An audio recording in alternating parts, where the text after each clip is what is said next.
పరమాత్మను ధ్యానిస్తూ వారి చిరునవ్వును, వారి పాదాలను వర్ణించటంలో భక్తి విశేషం ఏమిటి? ఆవతహి హర్షనహి నైనత్యనిహి నహి స్నేహ తులసి మహా న జాయియే కంచన భరసే మేఘంటాడు తులసి.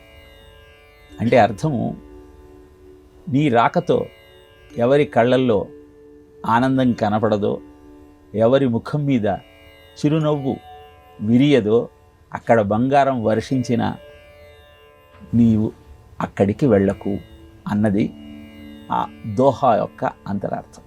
భగవత్ సంకీర్తన చేసేటప్పుడు నవ్వు ముఖాన్ని జ్ఞాపకం చేసుకుంటూ వర్ణన చేయటం జరుగుతుంది.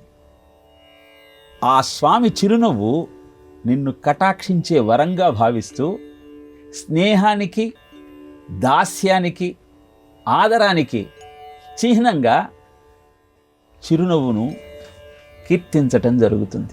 ఏణాంకానలభాను మండల సశ్రీ చక్ర మధ్యే స్థితాం బాలార్కద్యుతి భాసురాం కరతలై పాశాంకుశౌ బిభ్రతీం చాపం బాణమపి ప్రసన్నవదనాం కౌసుంభవస్త్రాన్వితాం తాం త్వాం చంద్రకళావతం సమకుటాం చారుస్మితాం భావయే అంటూ అమ్మవారిని కీర్తిస్తాం.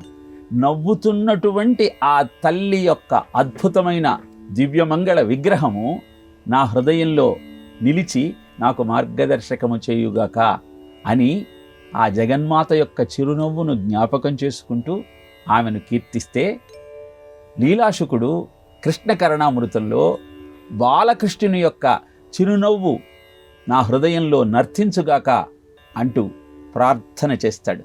చిరునవ్వు స్నేహానికి చిహ్నంగా భావిస్తే, పాదాలు శరణ్యానికి ఆలంబన. ఏ పాదాలను ఆశ్రయించటం వల్ల జీవితం అద్భుతమైన మార్గంలో ముందుకు నడుస్తుందో అలాంటి భగవంతుని పాదాలను కీర్తిస్తూ అశనం గరళం ఫణీకలాపో వసనం చర్మచ వాహనం మహోక్ష మమ దాస్యసి కింకిమస్తి శంభో తవ పాదాంబుజ భక్తి మే విదీహి అంటారు శంకర భగవత్పాదుల వారు శివానంద లహరిలో. నాకు నువ్వేమి ఇవ్వగలవు, నీ పాదముల పట్ల భక్తిని ప్రసాదించు అని ప్రార్థిస్తారు.